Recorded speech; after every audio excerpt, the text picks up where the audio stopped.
set in a couple of moments. We'll go back into the press conferences and hear from both head coaches and the stars. How is OKC planning to bounce back? Remember, they have not lost consecutive games all postseason. They'll try and keep that streak alive to win their first ever title on Sunday. But man, Isaiah and Smitty, let's talk about what we saw from this Indiana squad. There must be really, truly something to role players playing better at home, because it just seems in this series they simply do that for the Pacers. Well, not only do they do that, but they understand their system and how to play within their system. You never see them really go outside of what they're trying to accomplish and what they're trying to do offensively.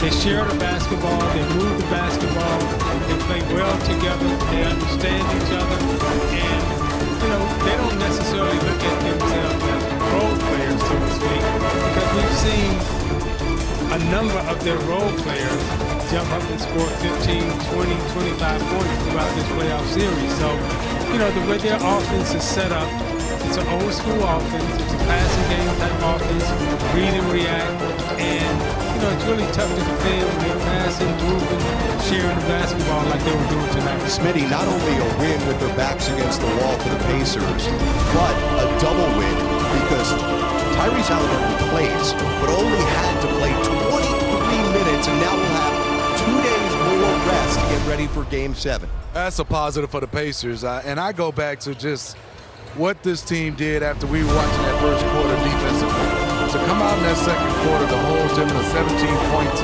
was remarkable to me. I thought Rick Carlisle's defense, the pressure that he put on SGA, who turned it over 8 times.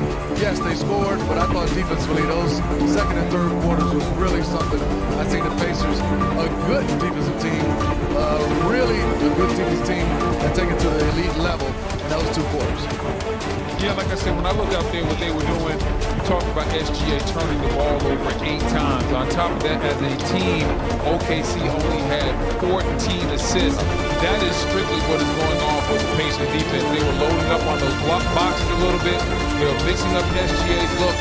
OKC is really about to look at this film and try to give SGA the answers. Because we talk about how cool, calm, and collected he is, and how he always has the answers to the test. Tonight, he did not have the answers. SGA struggled, and as a result, OKC struggled as a team. Yeah, shockingly, they had 21 turnovers in a Game 6 as TJ McConnell was on his way over here, and TJ, you were great tonight, as usual.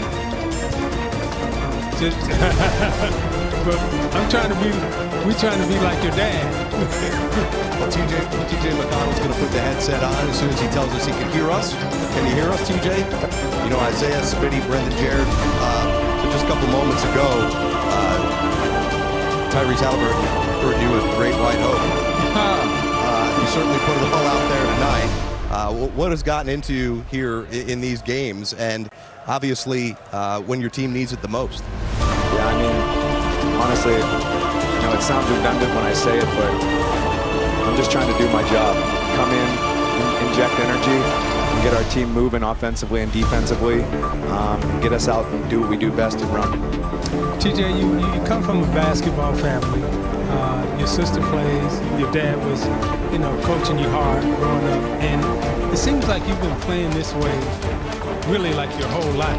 And a lot of guys have to get into the NBA, change their game, change their style, but your temperament, your way of playing actually fits this Pacer team and Rick Carlisle. Talk about how convenient and good that's been for you that you found a team that not only accepts your style, but also a fan base that loves you.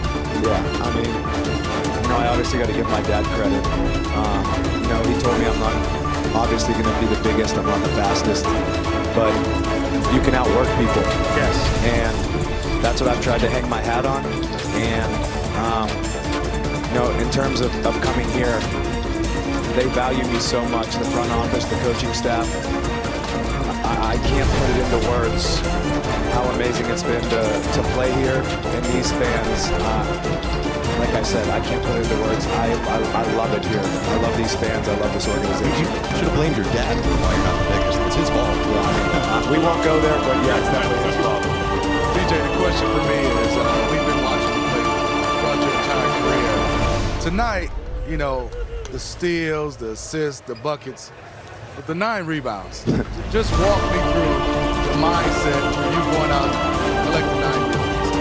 Yeah, I mean, you know, our coaches do a good job of, you know, obviously telling us what we do well, but also what we don't do well. And I feel like I get into trouble sometimes of not boxing out. And I made a concerted effort to box out my man and go get the 50-50 balls.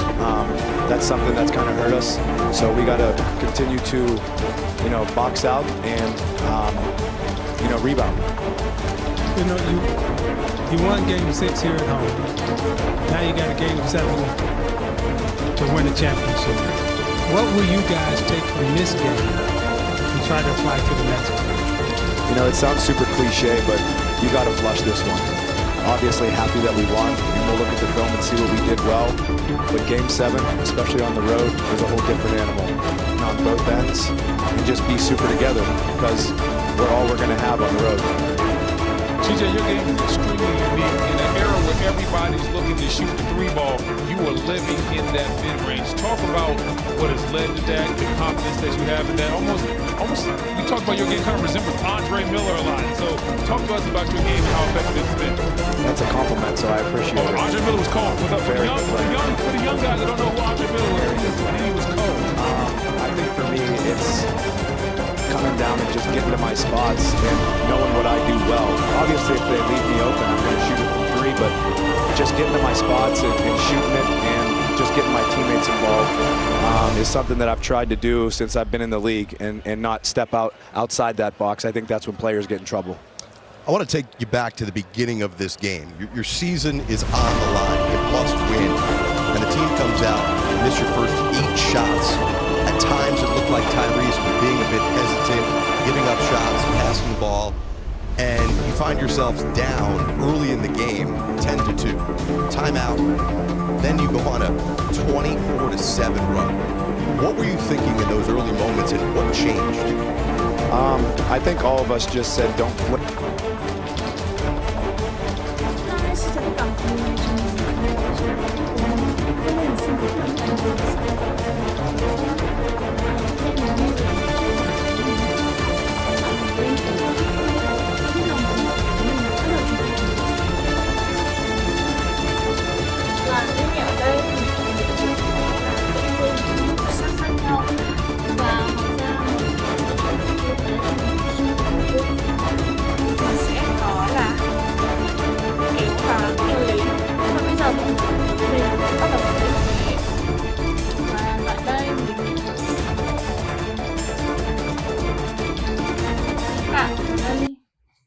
Bắt đầu như sau.